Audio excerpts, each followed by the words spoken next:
Since I began this series, I've received a lot of requests for a video on takedown and reassembly of a Remington 870. This isn't something I had initially planned to cover. The 870 is a pretty simple design and basic instructions are readily available. However, the brief written instructions in the owner's manual leave much to be desired. And while there are a lot of how-to videos and other online guides already out there, even the better ones I've come across only show the process for one type of 870. So I felt I could contribute by creating a more exhaustive disassembly guide that would explain and demonstrate each step in greater detail, cover all standard 870 models and configurations, give accurate part names, and help new owners avoid the common mistakes and hang-ups that most people figure out the hard way. Of course, all that detail and inclusiveness doesn't exactly make for a brief video, but don't let the runtime scare you off. I've added DVD-style forward and back buttons down here in the corners. If you have annotations turned on, you can use the back button to replay previous steps, and the forward button to skip past steps that you don't need help with or that don't apply to you.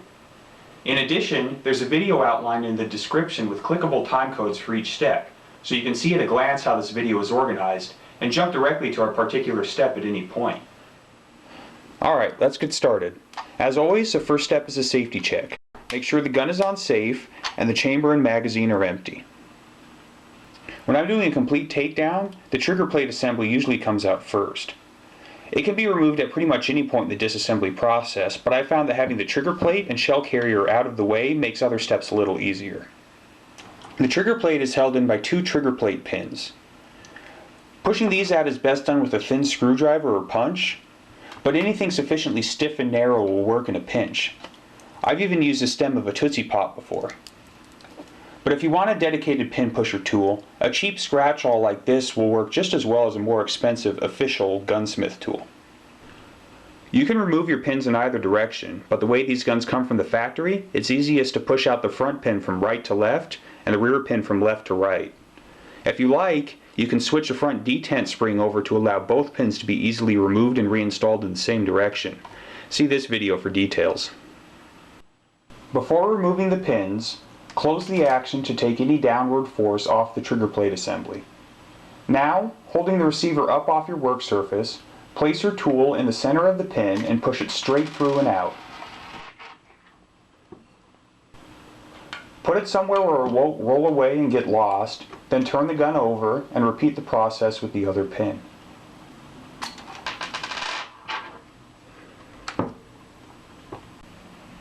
If you're having difficulty simply pushing a pin through, use one hand and arm to support the gun and hold the tool in place, then gently but firmly tap the pin through with your other hand. If you don't think you're that coordinated, you can also place an object under the gun to support it, or sit down and lay the gun across your knees. You shouldn't need to hammer on the pins to get them out. These aren't tight-fitting friction parts. Each pin is held in place by a single detent spring that engages one of these notches. Moderate force or a couple light taps should be sufficient to disengage the pins from their detents, and they'll come the rest of the way out fairly easily. Once both pins are out, grasp the back of the trigger guard just below the safety button, and with a little pull and a slight forward rotation, the trigger plate assembly should slip right out. Some aftermarket furniture will enclose the rear of the trigger plate and must be loosened or removed to take out or replace the trigger plate assembly. If you're not sure how to do this with your specific stock or grip, refer to the product's instructions or contact the manufacturer. A number of popular aftermarket accessories replace the trigger plate pins with their own mounting fasteners, which should be self-explanatory. When the trigger plate assembly is out of the gun, keep the safety engaged at all times so that you don't accidentally pull the trigger and allow the hammer to snap forward. It isn't the end of the world if this happens, but it's not great for the trigger assembly parts, and it could be painful for you. If you do want to release the hammer for cleaning or inspection, hold it down while you pull the trigger, then let it up gently, and return it to the cocked position before putting it back in the receiver. The next thing to come off is the magazine cap or magazine extension. This is what holds the barrel in place. If you have a magazine cap, simply screw it off counterclockwise. You should be able to do this by hand, but if it's too tight or you can't get a good enough grip, use a pair of channel lock pliers to break it loose. To keep from chewing up the part, wrap it with a rag or a scrap piece of leather and make sure you have the pliers oriented correctly so that they don't slip.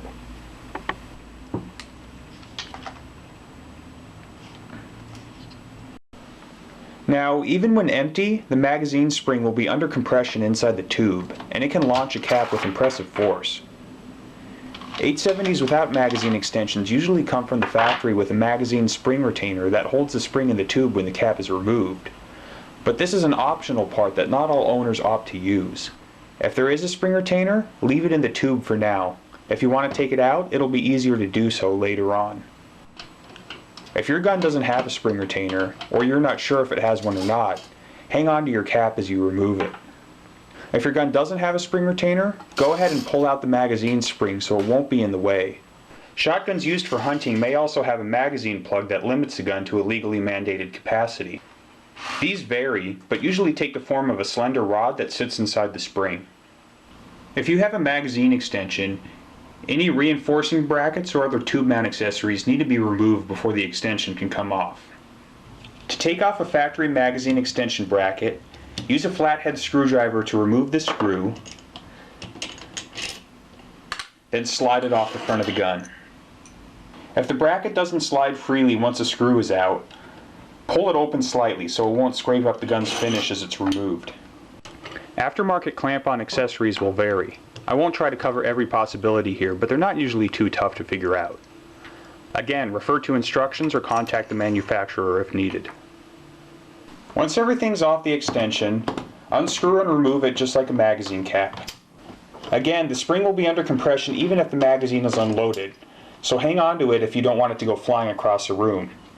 And with longer extensions, control the spring as it's released so it doesn't tie itself in knots. With the magazine cap or extension removed, place the fore-end in the middle of its travel so that the bolt will unlock, but the back of the fore-end won't get in the way. Then slide the barrel straight out of the receiver and off the magazine tube. With some specialty slug hunting 870s, the barrel can be pinned directly to the receiver with a single screw. If present, this screw must be removed before the barrel will come off. Some 870 barrels come with removable, interchangeable choke tubes or other choke-mounted accessories like the breeching standoffs on some tactical models. You can easily figure out if you have a removable choke by looking at the muzzle. Removable choke tubes simply screw out of the barrel. Flush-fit tubes and some extended ones have notches in the end to accept a specialized choke wrench or key, but an appropriately sized flat object like a coin will work too. Many extended choke tubes can simply be removed by hand. A choke tube may take a bit of torque to break loose, but then it should thread out easily if it's in good condition. If a tube refuses to move, the threads may be rusted, damaged, or otherwise frozen up. If you suspect this to be the case and you're not sure how to deal with a locked up choke tube, take the barrel to a gunsmith or other experienced individual. Trying to force it out may just make things worse. With the tube removed, the end of the barrel is very thin and easy to damage, so be gentle with it and never fire the gun without a choke tube installed. For more information on caring for choke tubes, see this video. With the barrel off the gun, the fore-end assembly and the rest of the action come out together, but the left shell latch has to be held down to let the action bar by. When I do this, I hold the fore-end in one hand and the receiver in the other. Using a thumb or finger, I'll reach through the bottom of the receiver and depress the shell latch.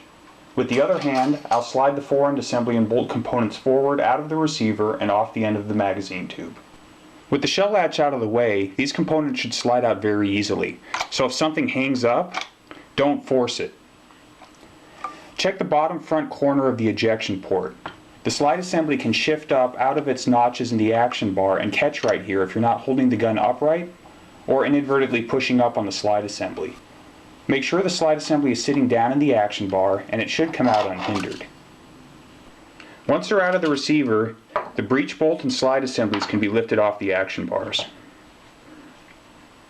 Now, the only remaining step is to remove the spring retainer if your gun has one and you want to remove it.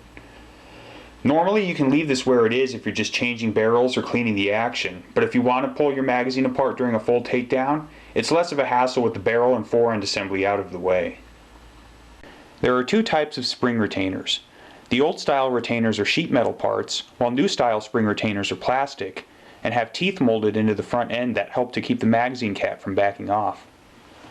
The older style spring retainers are held in the magazine tube by friction alone, and you'll need an appropriate tool to pry one out. Any slender, stiff object that will provide the proper leverage, like a screwdriver, Allen wrench, or even a long nail, will work. I just use my trigger plate pin tool. When prying out a metal retainer, never work your tool directly against the edge of the magazine tube. This can permanently damage the tube or its threads.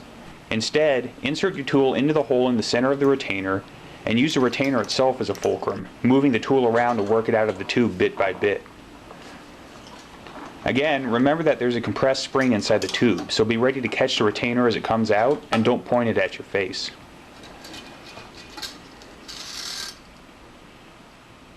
The newer style plastic spring retainers are much less of a headache to take out. These are held in the magazine tube by a pair of partial length slots that engage two dimples stamped in the end of the tube. To remove one of these, insert a flathead screwdriver into this slot. Then, simply push the retainer back into the tube and past the dimples, give it a quarter turn to line up the dimples with the full length slots, and let the magazine spring push it past the dimples and out of the tube. This can also be done without tools, just a finger, but it's easier to use a screwdriver if you have one handy. If you want to remove the magazine follower, hold the receiver at a downward angle and it should slide out, though you may have to give it a little push to get it going. If your magazine tube has the dimples in the end, you'll need to line up the two slots in the follower with the dimples to get it out of the end of the tube. If the follower gets stuck for some reason, you can insert your magazine spring into the tube from the receiver end and push it out. And that's a basic disassembly of a Remington 870. At this point, you can see just how simple these guns really are to work with. I have some other videos planned showing how to take the gun apart further. I'll leave annotations here when I get around to them. But this is as far as you should have to go for normal cleaning, maintenance, and configuration. Now for reassembly. For the most part, the gun goes back together the same way it came apart, but there are some differences and a few more tips I'd like to share. As with disassembly, if you're using a spring retainer, it's usually less of a hassle to assemble the magazine while the receiver is stripped. First, insert the follower, spring, and magazine plug if desired. Installation of a new style plastic spring retainer is simply the opposite of removal. Place the retainer over the end of the magazine spring and insert it into the magazine, lining up the full-length slots with the dimples. Then, using a finger or screwdriver, push it past the dimples, give it a quarter turn, and let it back up. When installed correctly, the retainer will stick out of the end of the magazine tube about a quarter inch and won't be able to rotate very much in place. Once again, the older style metal spring retainers are more of a hassle.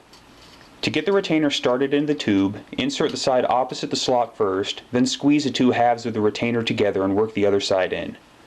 Don't be namby-pamby with this. It will take a fair bit of force to compress the retainer and get it into the tube. Once you manage to get it started, push it further in so that it won't pop back out or get in the way when reinstalling the cap. The manual will tell you to tap the retainer in until it's flush with the end of the tube, but it's way too easy to damage the end of the tube by hammering on the retainer. Instead, press it most of the way in with your thumb or palm. Don't worry too much about pressing it into an exact point, just get it in far enough for the magazine cap to engage the threads. If the retainer needs to be deeper than this, it'll get pushed down when you tighten the magazine cap. Now, once again, it doesn't really matter when you install the trigger plate assembly, but I've found that it's easier to insert and line up when the action bars and slide aren't in the way. Before reinstalling the trigger plate assembly, give it a once-over to ensure that everything's as it should be. The safety should be engaged, and the hammer should be cocked. The sear spring should be in place between the connectors and the sear. The carrier dog should be centered over the carrier dog follower, and the carrier dog and carrier should both move freely. The rear finger of the action bar lock needs to be underneath the left connector, and it should push a connector up when the slide release is pressed. Finally, the carrier pivot tube and the trigger plate pin bushing should be centered in the assembly, and each should have a detent spring in one end. Once the trigger plate assembly is ready to go in, insert it carrier first into the receiver and align the front tube and rear bushing with their respective pinholes. Then insert the trigger plate pins. As with disassembly, you can insert the pins from either side, but if your detent springs are in their factory locations, it's easiest to insert the rear pin from the right and the front pin from the left. Push them in until they engage the detent springs and sit flush with the sides of the receiver. They should click into place without excessive force, but you can give the pins a few light taps with a non-marring object if you need to. If you can't insert a pin all the way, check to make sure your trigger plate assembly is properly lined up with the pinholes. If it's your front pin giving you trouble, you may have a displaced shell latch. See this video for more information. Next, make sure the shell carrier is in the down position, then slide the Fore-End assembly onto the magazine tube. Set the slide assembly on the action bars, place the breech bolt assembly on top of that, then line them up and insert everything into the slots in the receiver until they stop. This time, both shell latches come into play. First, hold down the right shell latch and bring the slide back until it stops again. Then, release the right shell latch and depress the left one, and bring the Fore-End back the rest of the way. If you remove the choke, put some oil or grease on the tube's threads if they're dry, then screw it back into the barrel and snug it down firmly. Don't reef on it if you're using a choke wrench. Repeated over-tightening can severely damage a barrel or choke tube. Before reinstalling the barrel, check the bore to make sure you didn't accidentally leave a cleaning patch or some other foreign object in there. To reinstall the barrel, put the Fore-End in the middle position, then insert the rear of the barrel into the receiver and slide the guide ring over the magazine tube. Before you try to seat the barrel, look through the ejection port and make sure this cut in the rear of the barrel is lined up with the ejector. The ejector is not an especially fragile or breakage-prone part, but it's not intended to stand up to a ham-fisted owner slamming a barrel against the tip. If this breaks, the gun will be out of action until you or your gunsmith orders and installs a replacement. Just take an extra half second to line things up properly, and you shouldn't have any issues. Now, without letting the barrel fall off, standing the gun on its butt end is a good way to do this. Reinstall your magazine cap or extension. If you're using a cap, simply insert your follower, spring, and any other components into the magazine tube if they're not already held in place with a spring retainer. Then tighten the cap against the barrel guide ring. A firm hand tightening should be sufficient. No need to crank on it with any tools. If you're using a single piece magazine extension, you can install it just like a magazine cap. But if your extension is a type with a separate tube and coupling, like the factory Remington extensions, the coupling has to be installed by itself first. Once it's completely tightened against the barrel guide ring, insert the follower, spring, and so on. Then place the extension tube over the spring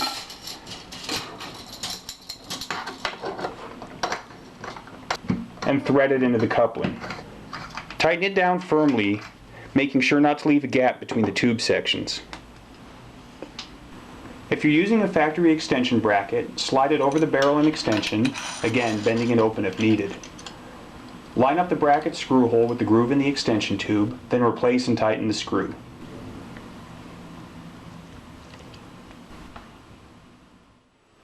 And with that, the gun's back together. Point it in a safe direction and give it a function check, either a basic rack and dry fire, or by running some snap caps or dummy shells through it. As always, I encourage any and all questions. Firearms are complex pieces of equipment, so if you're not sure what you're doing, consult your manual, ask questions, or get assistance. I'm also open to constructive feedback and topic suggestions for future videos. As I mentioned at the start, this video wasn't something I was planning to create until folks started asking for it. If there's another topic you'd like to see me cover, go ahead and let me know. Until next time, please stay safe, have fun, represent the shooting community in a positive light, and encourage others to do the same.